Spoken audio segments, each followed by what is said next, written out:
Fala aí, barbeiros de plantão. Mais um vídeo aí no nosso canal Vida de Barbeiro.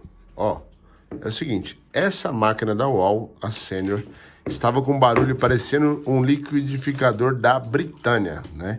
Horrível, um barulho ensurdecedor, tá bom?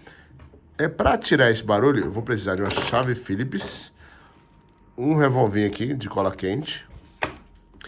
Vou abrir a máquina e colocar a cola quente entre uma lâmina e outra.